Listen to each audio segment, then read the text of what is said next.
Time for the faith walk of the day. All right, guys. I was talking to a friend. No, actually, I wasn't talking to a friend. I was watching someone's Zoom, and they happened to be friends. They weren't talking to me, but I was watching. So they were talking about the things that they do and how they felt good about what they do. And I was thinking about, not that this person did that, but sometimes in our talking about what we've done and celebrating what we've done, we kind of take a little bit more of the credit than we should, for God's goodness and God's grace and God's favor on our lives.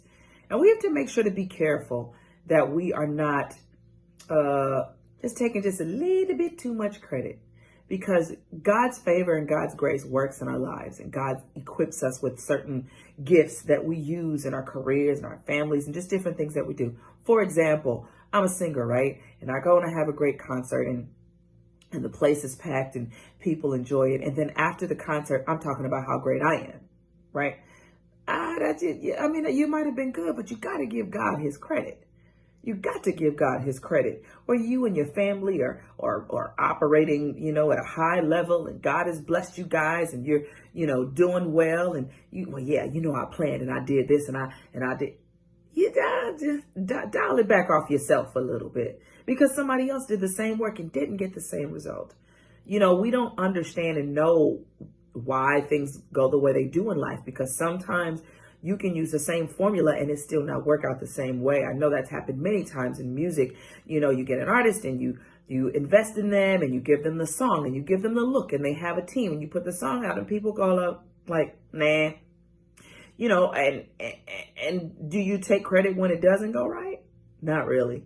You just take credit when it does go right. So how about give God the glory?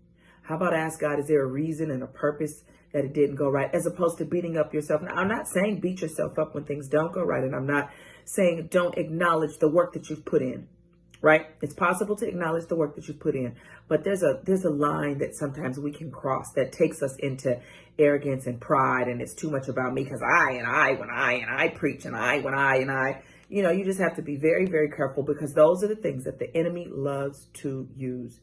When you start loving yourself like way too much, and you start pumping yourself up and putting yourself above others, and I know there's some people that deal with low self-esteem, and you have to do that, but we have to be careful not to overdo it, because the enemy will use that. And the scripture says, he that thinketh he stand, take heed lest he fall. Oh, because I would never do that. Oh, because honey, I pray all the time. Oh, and me, God, and I fast, and I. Chill out, bruh. You don't know what's coming down the line. You better give God his glory. You better realize that I didn't do this by myself. It was me and God. Yes, he used me, and I was a conduit, and he was flowing through me, but it was God. That I didn't give these blessings to myself, that I didn't put myself in this position. It was all the Father. So I give him glory, honor, and praise. And that's my faith walk for today. Don't take the glory for yourself. Don't be bragging on yourself. You better give God that glory, because all blessings come from God. All right. That is my faith walk for today.